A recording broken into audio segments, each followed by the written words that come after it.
There. All right. Morning. Just here to get you folks up to speed on where things stand regarding the potential lapse in funding, the shutdown.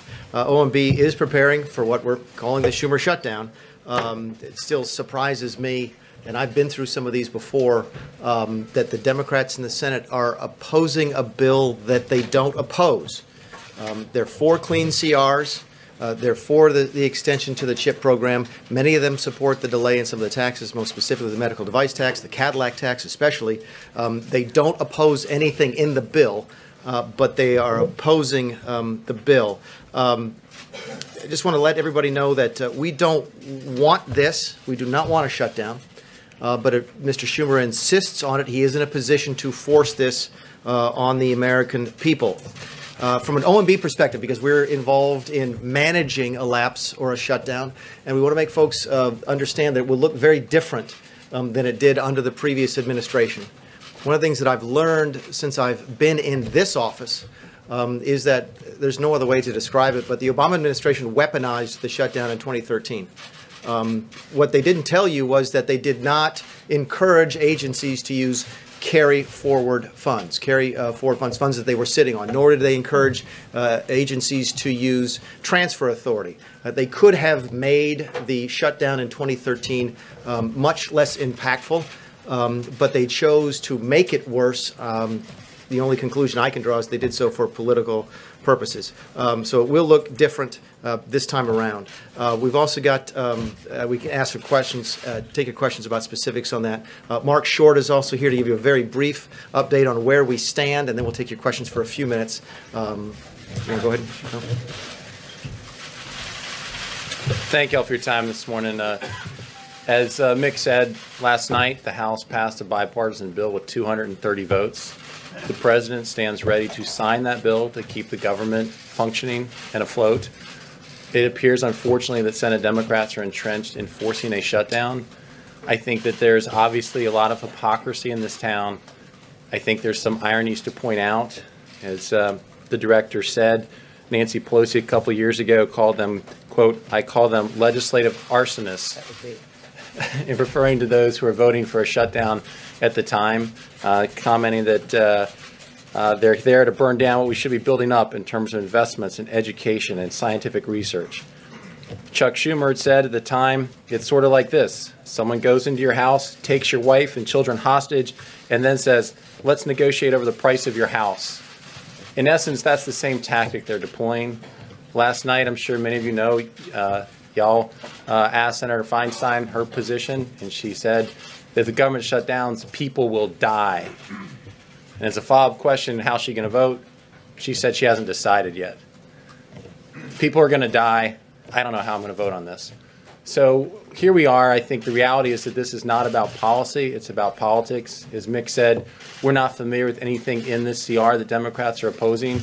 In fact, they champion and support the CHIP program. This will reauthorize it for 6 years. I believe new study says there are 9 million children now getting health insurance through that program. The reality is that we will jeopardize payments for our military and our troops and those serving on the front line of our country, both at Customs and Border Patrol, ICE, those who are trying to protect our borders and protect our country. This is a serious issue. We are frustrated, obviously, because Mick's job is to submit a budget to Congress. Let's keep that in perspective. Mick does that in February. Congress has months to complete appropriations process. The fiscal year ends on September 30th. We're now in mid-January. It is frustrating to all of us that we're in this position.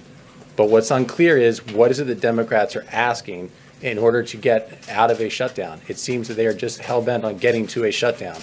We are anxious to make sure that our troops and those serving on the front lines of our country continue to get paid. Marc. Mr. Mulvaney. Marc, a couple things on that. I think we know what the Democrats are asking for. They want a deal on DACA. The president, on the other hand, tweeted last year that our country needs a good shutdown. Isn't he getting exactly what he asked for?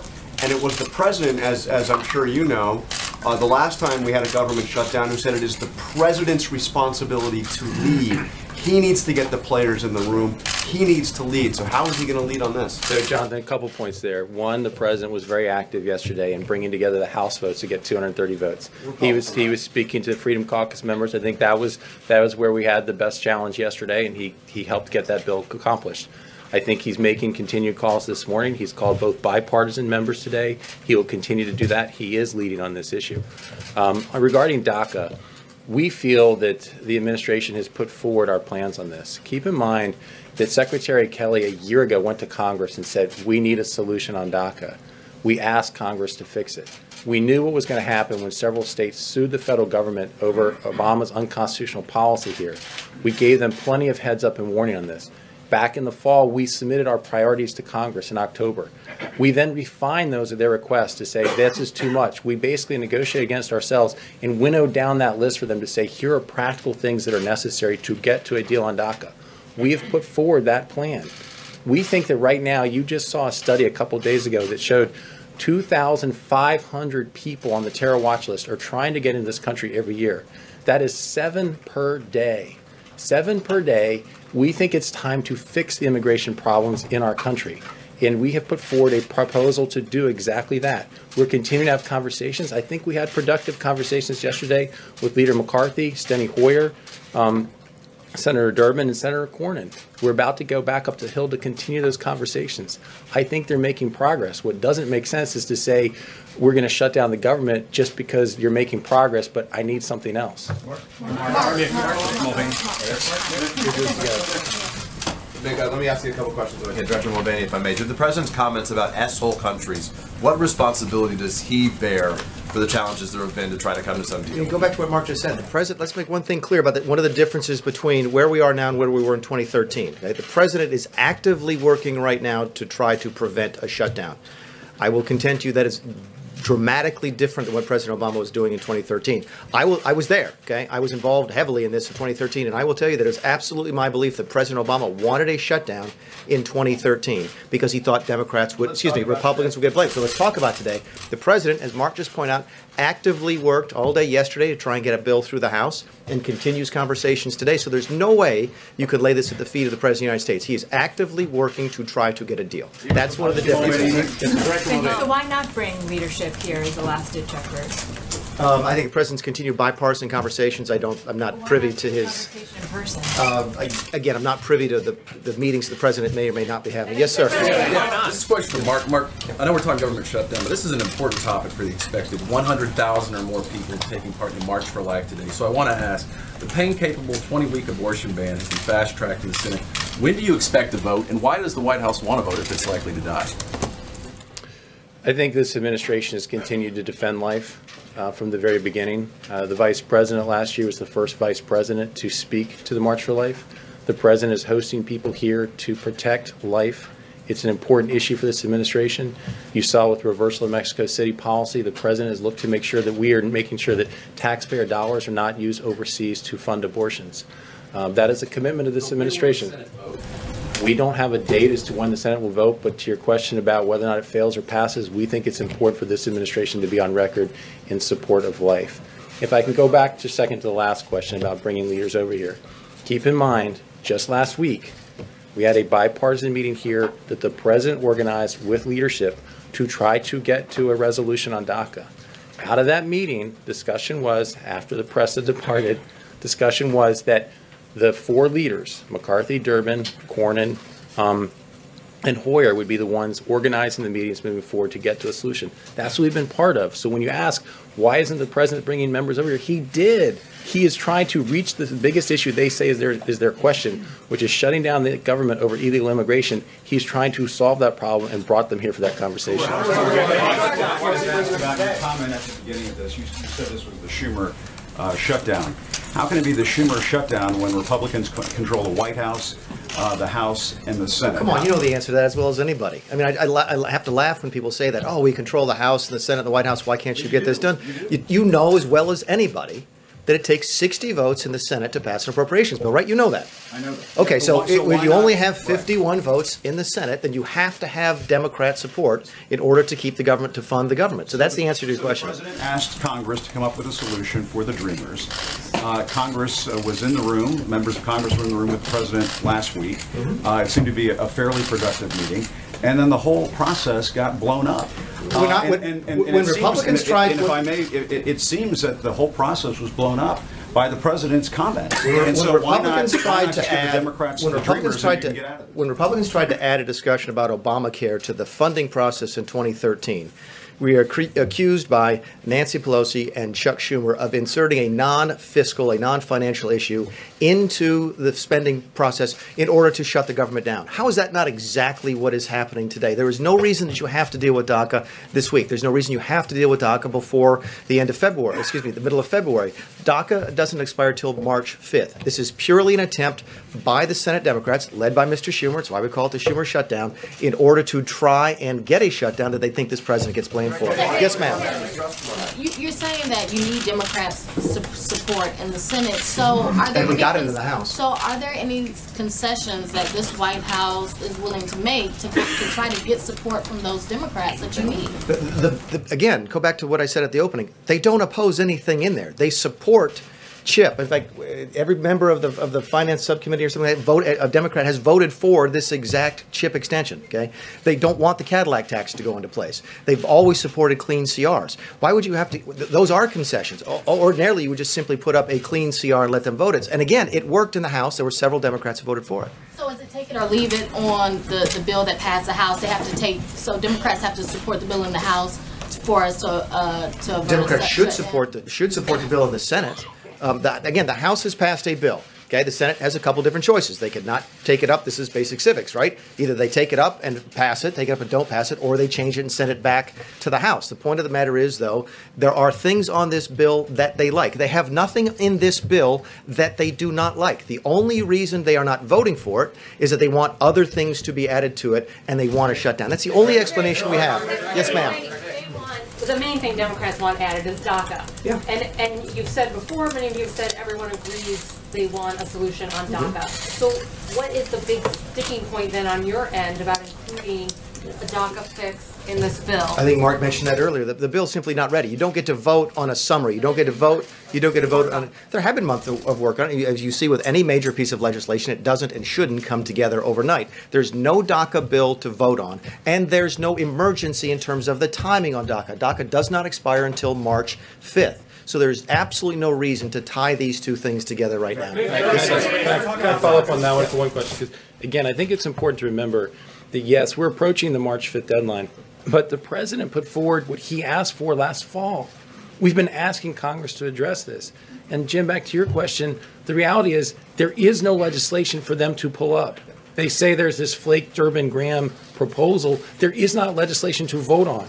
So when they say we need to have DACA solved before you do a continuing resolution to keep the government open, there isn't actually a bill for them to even vote on, which I think shows that this is really about politics and not really about policy. And I think General Kelly will also tell you that he actually mentioned this to the senators during his confirmation process. So this administration has been trying for at least a year now to get some progress on DACA, and it's Congress that's taking that. Yes, sir. Start with Mark, and then I got a question for you as well, Mick. You've been the one who's been up there on Capitol Hill every day. What I'm getting from the podium today is if this happens, it's the Democrats' fault. What, as a practical matter, can you do between now and midnight tonight to change the equation and get people on board with CR? Well, John, I think, again, one of our challenges, I don't think it's clear what the Democrats are asking for. I accept that you're saying they want a solution to DACA, but there is not bill text that they're asking Republicans to bring up. So I think that they really believe for political reasons it's better for them to force the shutdown. The president is continuing to reach out to them, and he will continue to do so throughout the day. He is actively on the phone. That's what we will continue to try to be saying, what is a solution that you guys think would be necessary? We frankly think that giving the Children's Health Insurance Program, something that Democrats have asked for, reauthorizing it for 6 years, was something that would attract Democrat votes. Unfortunately, it doesn't appear that's the case. And Mick, just if I could to you, because the other big story of the week has been the CFPB and your request for zero funding. Are you working to reduce spending there? What's the future of the CFPB? What's Leandra English's current role there? And does she continue to draw salary? 6 questions at once. It is. I won't speak the litigation with Ms. English. We do intend. We've asked for no money this quarter over at the CFPB simply because we didn't think it was necessary. The CFPB has $177 million in its reserve fund, and we were able to operate next quarter off of that. So that was the reason that we asked for no money this quarter. We intend to continue to fulfill the statutory mission of the CFPB. I've told people from the day I walked in there, I wasn't there to shut the place down or blow it up, but we will focus on the statutory mission, and we have plenty of money in the bank to do that. Yes, sir. In this behalf, the last. Yes, sir. Thank you very much. You mentioned that DACA is not an immediate need now because of the March 5th deadline. You know, though, that is the sticking point for many Democrats. So for people who are sitting at home and they are wondering, if there is a government shutdown, how long would this last? Could this potentially go weeks? Like the last one was 16 days, especially since you're talking about the March 5th deadline. What is the realistic time frame of how long, and this is for either of you, a shutdown could potentially last? Yeah, you all have seen, we talk about immigration, and you all have seen the quote from Mr. Schumer from 2013, but I'll read it again. He says, basically, it's sort of like this. We could say we're shutting down the government, we're not going to raise the debt ceiling until you pass immigration reform. It would be governmental chaos. There are examples of statements exactly like Bernie Sanders, one of my favorite. What they are saying, by the way, this was of me back in 2013 in the group that was trying to figure out a way to force a debate on Obamacare repeal. What they are saying to the American people tonight is maybe we have lost the presidential election. Maybe we've lost seats in the Senate and the House. This is Sanders talking now in 2013. It doesn't matter. We can now bring the government to a shutdown, throw some 800,000 hardworking Americans out on the street, and we're going to get our way no matter what. This is exactly what they accused the Republicans of doing back in 2013. There is absolutely no reason to have to insert a DACA discussion, an immigration discussion, into the funding bill today. But the reality is it's there. So how long should people expect? Yes. Can you expand upon that? Yeah, sure. A couple different things. And again, the OMB is responsible for sort of managing the lapse, managing the shutdown. The military will still go to work. They will not get paid. Okay? The border will still be patrolled. They will not get paid. Fire folks will still be fighting the fires out west. They will not get paid.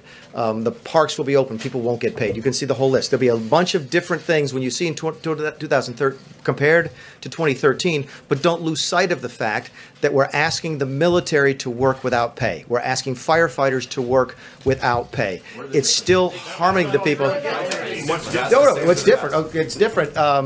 Parks will be open this time, and they weren't before. Let's go down the list. The parks will be open. The way it works is that the parks are open, but especially if the services are provided by third parties, but things like the trash won't get picked up. Fannie and Freddie will be open. The post office will be open. The TSA will be open. But again, all of these people will be working for nothing, which is simply not fair. We are going to manage the shutdown differently. We are not going to weaponize it. We're not going to try and hurt people, especially people having to work for this federal government. Okay, but we still need Congress to appropriate the funds. Look, that's all the time we had set. We're supposed to be off at 11:30. We'll be doing this again. So anyway, thanks very much.